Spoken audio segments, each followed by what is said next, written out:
या देवी सर्वभूतेषु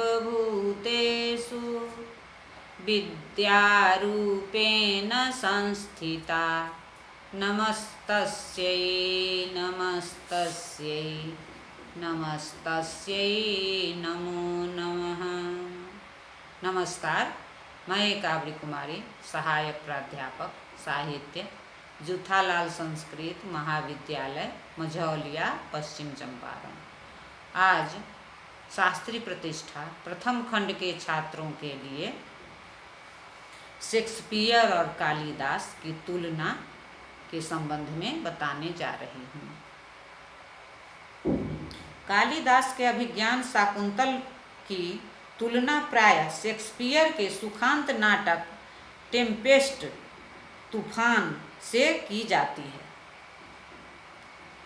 तथा शकुंतला को समता उसकी नायिका मिरांडा से की जाती है। दोनों नाटक उत्कृष्ट कोटि की रचनाएं हैं, किंतु दोनों की कल्पना में मौलिक अंतर है। वस्तुतः शाकुंतल के साथ प्रतिस्पर्धा करने वाला शेक्सपियर का कोई नाटक नहीं है। शाकुंतल का शिल्प सौंदर्य अनिंद है। इसकी ख्याति में इसके कलात्मक सौष्ठव का यथेष्ट योगदान है। जिस प्रकार पुष्प से किसी छोटी पंखुड़ी को अलग कर देने से उसका सौंदर्य क्षतिग्रस्त हो जाता है, उसी प्रकार शाकुंतल में से किसी पंक्ति या किसी शब्द को हटा देना उसके सौंदर्य शरीर को आघात पहुंचाने के अतिरिक्त कुछ नहीं है। कवि ने एक एक शब्द एवं एक एक वाक्य बड़ी सावधानी से सजाया है। फिर भी शकुंतला की विश्वव्यापी ख्याति का मूल कारण उसका जीवन दर्शन है। उसमें संशय संघर्ष का तूफान नहीं है, प्रत्युत परम शांति का प्रकाश है। शकुंतला तथा दुष्यंत दोनों ने प्रमाद किया है तथा परिणामतः पश्चाताप तथा तपस्या अग्नि में तपकर निर्मल हो गए हैं। प्रेम एवं नैतिक दायित्व का ह्रास नहीं है और दोनों परस्पर मिलकर समरस बन गए हैं।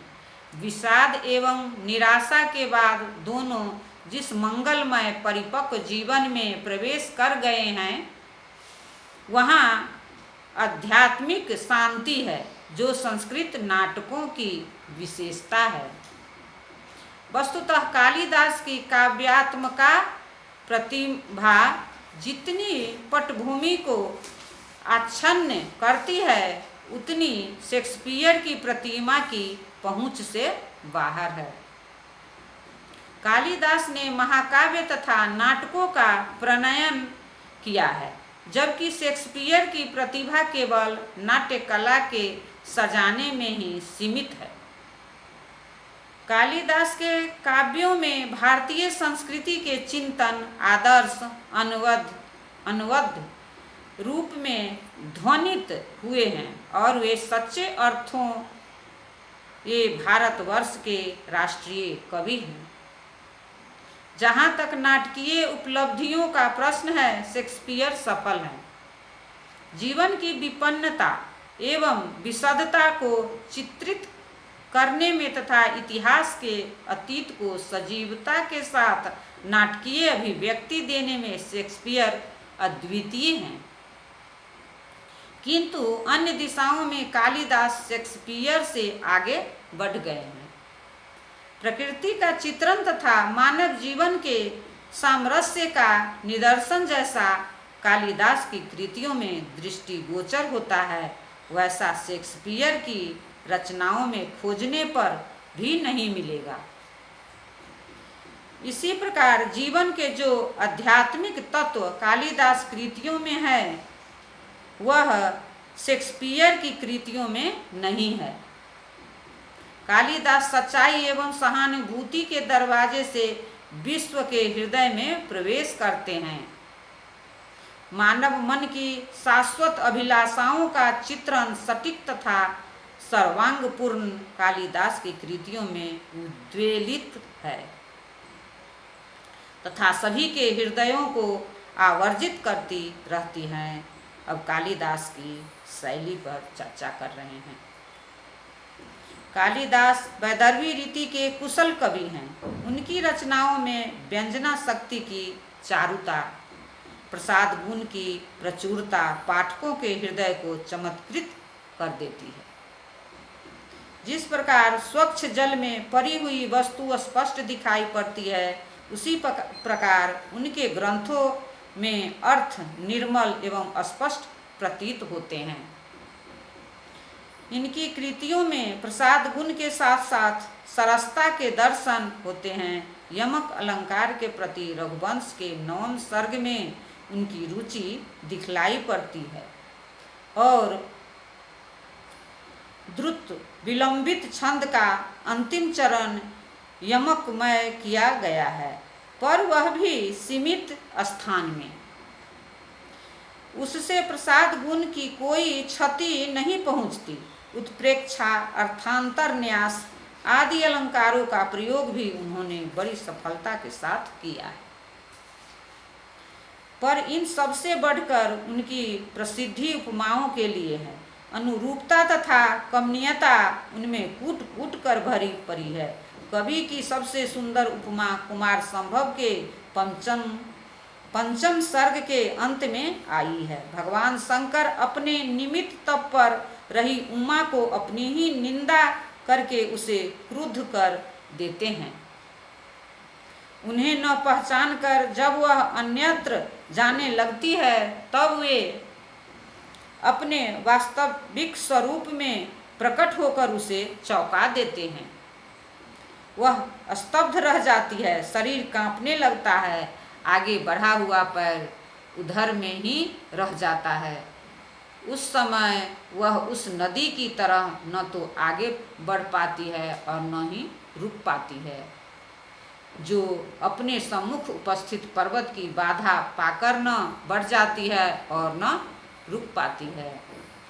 तम वीक्ष वेपथुमति सरसांगयष्टिः निक्षेपनाय पदमुद्धृत मुद्वहन्ति मार्गाचलव्यति करा कुलितेव सिंधुः शैलाधिराज तनया न ययौ न तस्थौ। छंदों के प्रयोग में कालिदास की दक्षता है। वे इंद्र, वज्रा, उपजाति, वंशस्थ और अनुष्टुप छंदों में प्रयोग में सिद्ध हस्त हैं। जहाँ मेघदूत में उन्होंने केवल मंदाक्रांता छंद से ही कमाल दिखा दिया है, वहाँ रघुवंश में छंदों की विविधता की निपुणता दिखाई पड़ती है। संस्कृत साहित्य में नाटकों की सजीव तथा मूर्त परंपरा का अनुवर्तन महाकवि भास से होता है। नाटकों की निर्माण परंपरा में भास के बाद महाकवि कालिदास का क्रम आता है। संस्कृत साहित्य के उपवन में कालिदास का समागम एक बसंत दूत के रूप में माना गया है, जिसके कारण उस उपवन का कोना कोना पुष्पित हो उठता है। उन्होंने संस्कृत भाषा को वाणी दी, नए साज सजाए, नए भाव, नई दिशाएं, नए विचार और नई नई पद्धतियां दी। इसी प्रकार कविवर कालिदास सबसे बड़े नाटककार और सबसे बड़े महाकवि हैं। कालिदास के संबंध में विश्व कवि गेटे ने कहा है कि स्वर्ग एवं मर्त्य का जो मिलन है, उसे कालिदास ने सहज ही संपादित कर दिया है तथा उन्होंने फूल को सहज भाव से फल के रूप में परिणत कर दिया है। मर्त्य की सीमा को उन्होंने इस प्रकार स्वर्ग से मिला दिया है कि बीच का व्यवहार किसी को दृष्टिगोचर नहीं होता। नाटकों के क्षेत्र में महाकवि ने मालविकाग्निमित्र, विक्रमोर्वशीय और अभिज्ञान शाकुंतल इन कृतियों का प्रणयन किया है। नाटकीय नियमों की दृष्टि से कथा निर्वाह, घटनाक्रम, पात्र योजना आदि सभी में उनके असाधारण कौशल की छाप है। शाकुंतल उनकी अंतिम कृति है, किंतु उसकी गणना आज विश्व साहित्य की पहली कृतियों में की जाती है। प्रेम और सौंदर्य का ऐसा सरस, हृदयग्राही एवं मर्मस्पर्शी चित्रण अन्यत्र देखने का नहीं मिलता है। इनमें ओज के साथ मनोज्ञता और लघुत्व के साथ ही भाव प्रांजलता का अद्भुत समन्वय विद्यमान है। धन्यवाद।